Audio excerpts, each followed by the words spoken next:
Kana pana nenhamba dzapresident Mnangagwa ngaavafonere kuti zvashata kuZimbabwe. Hazvina kumira zvakanaka mhuri yeZimbabwe. Kana chinge ndatouya kudai so munoziva kuti panenge pane hombe dzinenge dzavhurwa. So kana zvingori panapa uchiziva kuti unodedzera kuti pasi neZANU-PF.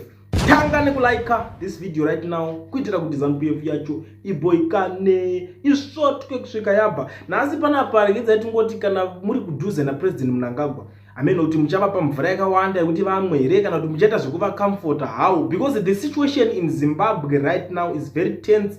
A lot is happening. Unongonzwa kuti ma-MP ambomhanya uko vanga vachida unopuhwa zvimastendi pazvanzi bvondo impeachment yakambozama kuvhariswa parliament nezuro vachida kuimisa pazvangonoti bvoto ikoko. But vari kunyatsotadza vanyatsonzwisa kuti votangira papi ndo nyaya iri nyatsoripo izveso kuti chii chiri kunyatsoitika. But panapa ndava ndine breaking news yekuti kana nhasi kamoyo mangu ndiri kufara chaizvo because tichizviziva zvinhu izvi kuti hazvina kwazvinosvika, asi nhasi tazongomuka tangosangana nazvo. Ndisati ndapedza nguva yenyu, kune vari muSouth Africa vada kuregisterwa mabusiness avo company registration batave education research ana mukoma owen vanokuvhurira neFNB business account vokuitira zvemabookkeeping zvizhinji zvinobatsirika ipapo. Even kana uri guard unotambirira mari mukadhi gara wakavhura futi company yako zvinobatsira izvozvo kuitira kuti neexperience yaunenge unayo unokwanisa kuzoona maposts aunenge wakutowana necompany yaunenge watoregister. Unotongoregister zvakawanda zvaunokwanisa kubatsirikana. Unongozva kuti madhiri akawanda ari kuitika patoners, but tikwanisa kuzokudza akawanda ese kana usati waregister company yako, usati wavhura FNB business account. So contact them on the numbers that are showing on the screen. Kana zvichinge zvazoita munozongobato inini vanenge vachida kuzomarketira mabusiness acho, munozongoona kuti top advertiser because business rinofamba rine masteps rine zvarinongoda kuti riitwe. So back to the story, let's hope magadzirira kunzwisisa nyaya iri panapa iyi because yo Vice President Kembo Mohadi has reportedly informed President Mnangagwa that he wishes to retire due to poor health.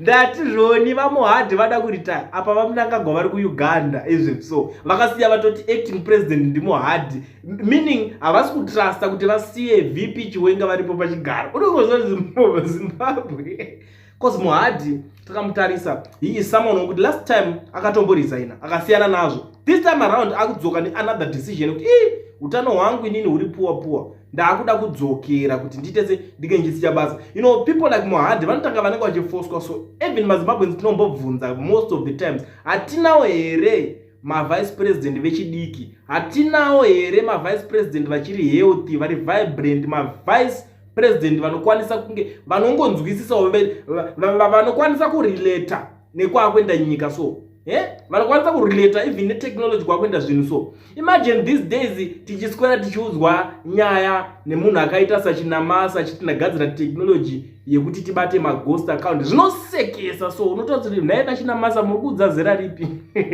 Because chinamasa ndakamutarisa ndifunga kana foni anogona kuibaya foni yacho kuioperator. I don't think so. Izera reshandisa zvimbudzi rere, but unonzwa achida kutira kukuudza kuda kukubelievisa akajera kuadresa marali kuma1980 ndo zvaanenge akajera kuita, not in this era.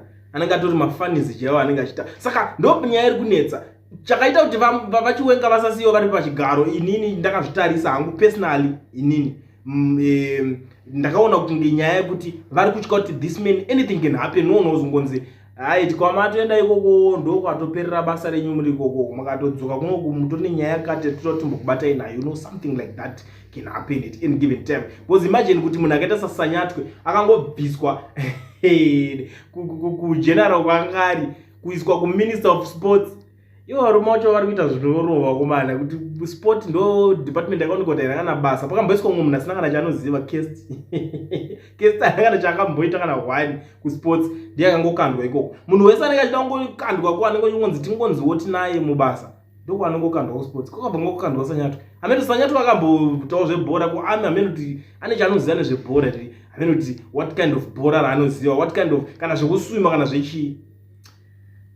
Zviri kusiririsa, but ndo zvaitika hama dzadiwa. VaMohadi vazvipira kuti anda vada kusiya basa. VaMnangagwa gare mazviziva kuti VaMohadi vada kusiya basa. So pamuri ipapo handisi kuziva kuti muchaswera muchimwa mvura because kunenge kwatokucleana system chaiko because pakatoipa apa.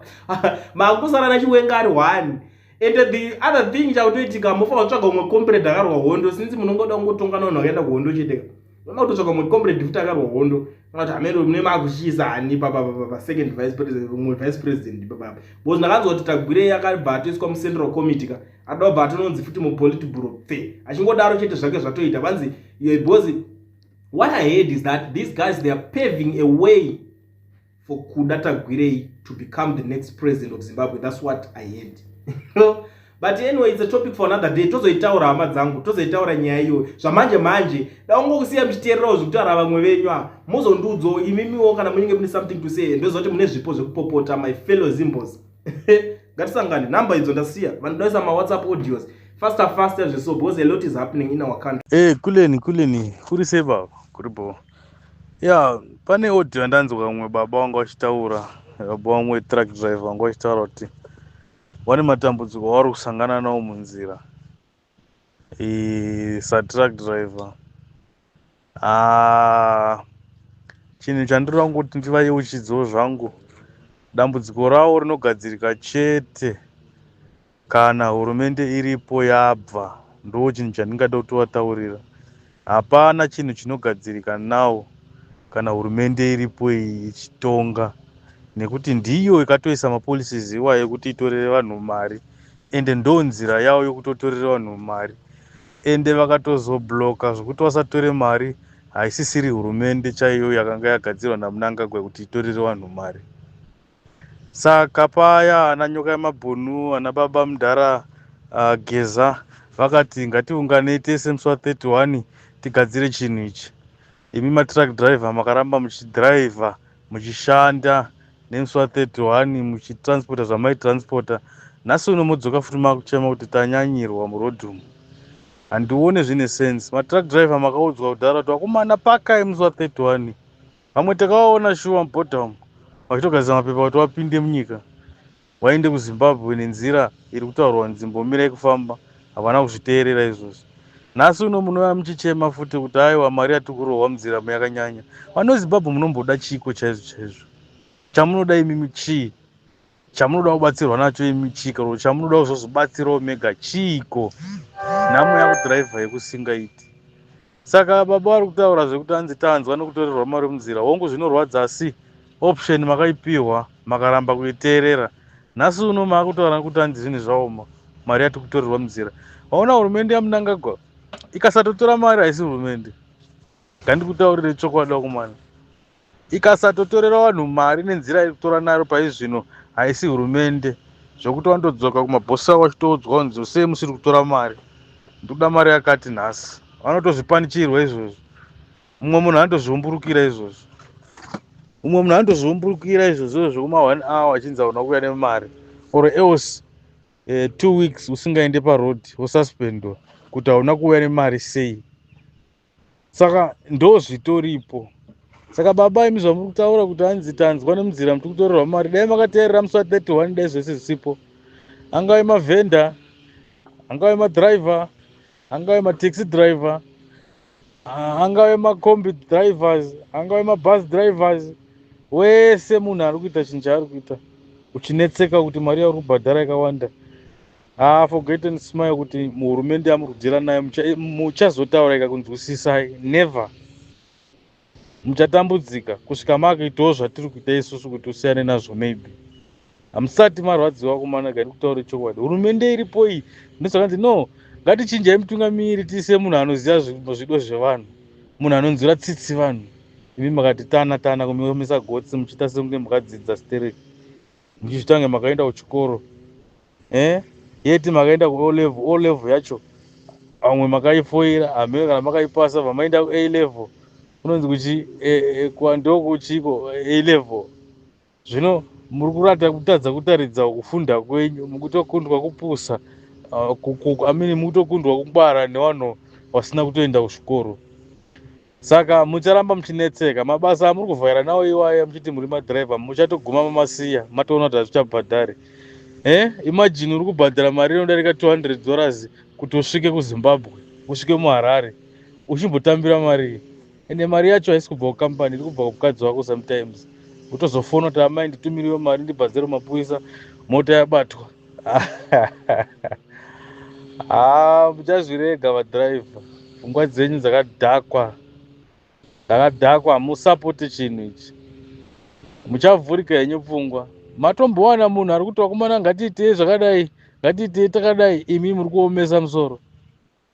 31 makadhiraivha, ndaikuonai pabhodha pabva kwazara matiraki vanhu muchitodhindisa, muchiita sese, muchitopinda munyika. Asi zvanzi akomana ambomirai, muchizviita munoziya, makadzidza, chidzidzai toni. Wakomana rohwai mari, hamusati marohwa, hamusati. Enda munana ngundu mese umeme, wakomana weVID zvavanenge vachikuitai imomo. Wakomana muchakuwara, hamusati matorerwa mari. Wakomana teedzerai zvinenge zvataurwa nevamwe vanhu, vane vamwe vanhu vada kugadzisirai zvinhu, moteedzera izvozvo, kwete kuita kuda kwenyu imimi, kwepfungwa dzenyu dzisingashandi. Iye zvinezvi maakuchema, chamunochema chii? Matruck drivers musambochema kana kahwani, imi ndimi matrabhurokoza, imimi muri maproblem ekupedzisira. Rovai mari, vachakurovai kusvika masvuka, muchamasiya mabasa iwaya ndokutaurirai.